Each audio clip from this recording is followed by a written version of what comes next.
नमो भगवती वासुदेवाय। आज हम श्री गर्ग संहिता के वृंदावन खंड का 17वां अध्याय सुनेंगे।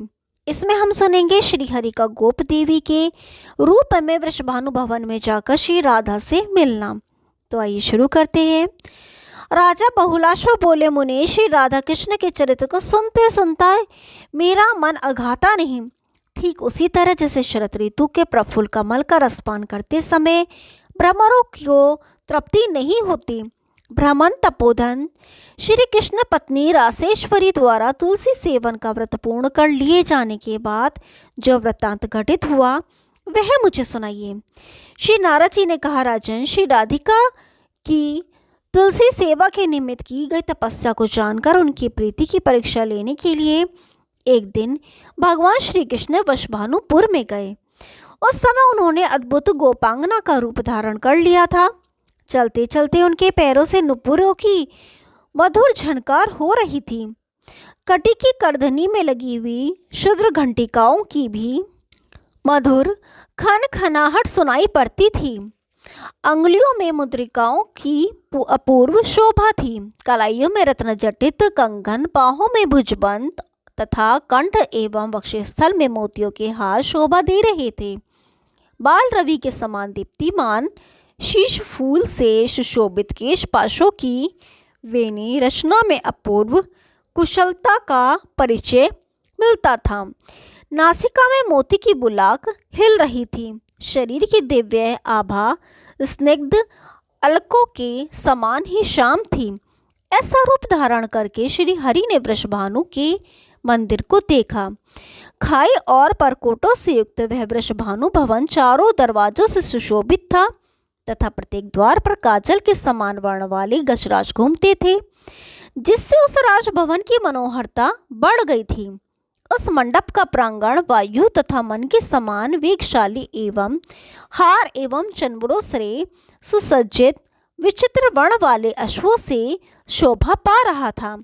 नरेश्वर सबस्सा गौओं के समुदाय तथा धर्म धुरंधर वृषभ वृंद से भी उस भवन की शोभा बड़ी बढ़ रही थी।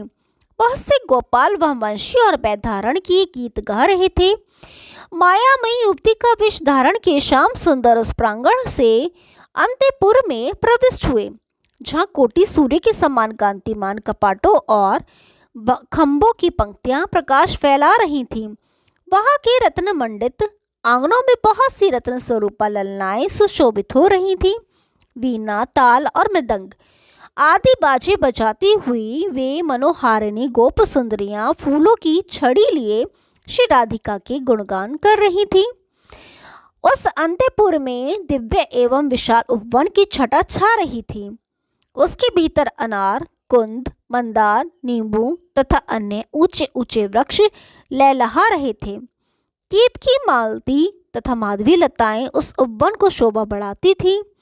वहीं श्री राधा का कुंज था, जिसमें कल्प वृक्ष के पुष्पों की सुगंध भरी थी। नृपेश्वर उस उपवन में मधु पीकर मतवाले हुए भोरे टूट पड़ते थे। वह शीतल मंद सुगंध वायु चल रही थी, जो सहस्र दल कमलों के पराग को बारंबार बिखेरा करती थी। उस उद्यान में निकुंज शिखरों पर बैठे हुए नर कोकिल, मादा कोकिल, मोर, सारस और शुक पक्षी मीठी आवाज में कूज रहे थे। वहाँ फूलों की सहस्त्रों शैयाएं सज्जित थीं और पानी की हजारों नहरें बह रही थीं। वहाँ के मेघ मंदिर में सैकड़ों फुहारे छूट रहे थे। बाल सूर्य के समान कांतिमान कुंडल तथा विचित्र वर्ण वाले वस्त्र धारण किए करोड़ों सुंदर मुखी सखियां वहां श्री राधा की सेवा में कार्य में अपनी कुशलता का परिचय देती थीं। उनके बीच में श्री राधिका रानी उस राज मंदिर के प्रांगण में टहल रही थी। वह राज मंदिर केसरिया रंग के सूक्ष्म वस्त्रों से सजाया गया था।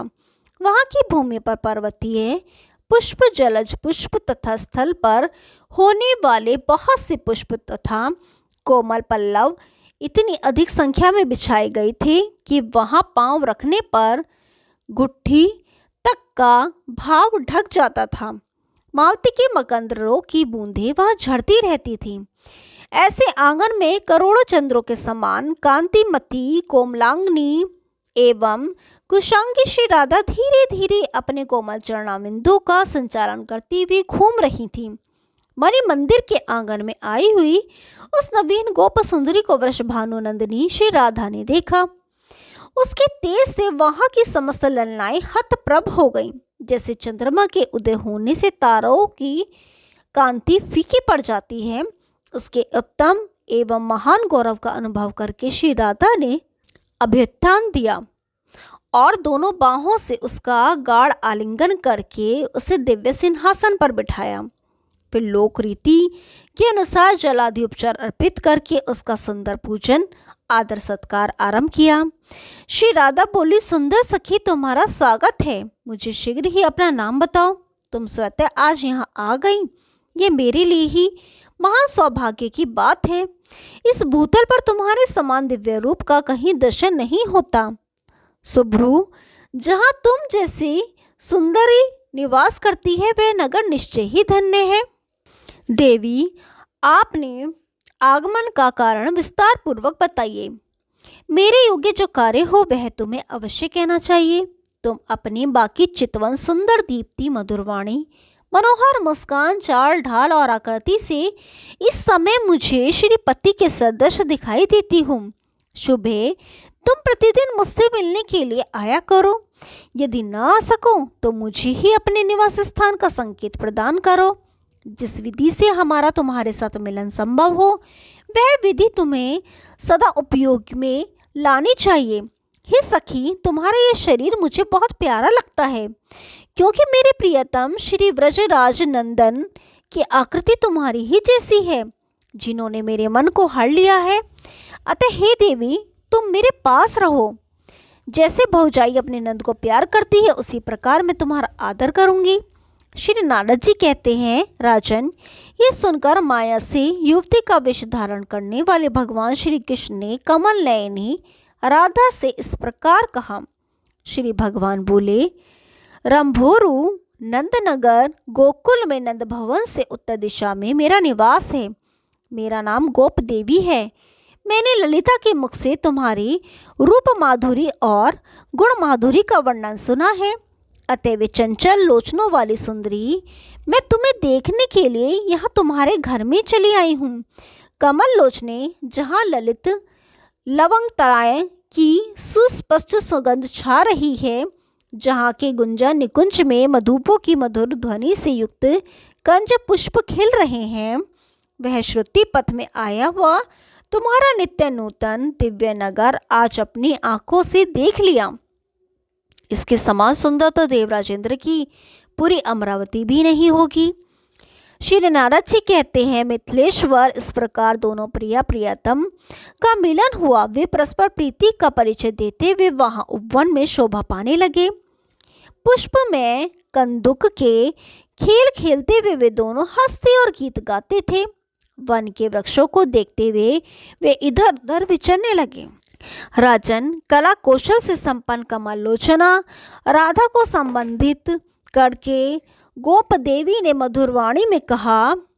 गोप देवी बोली, ब्रजेश्वरी, नंदनगर यहाँ से दूर है और अब संध्या हो गई है, अतः जाती हूँ। कल प्रातःकाल तुम्हारे पास आऊंगी, इसमें संशय नहीं है।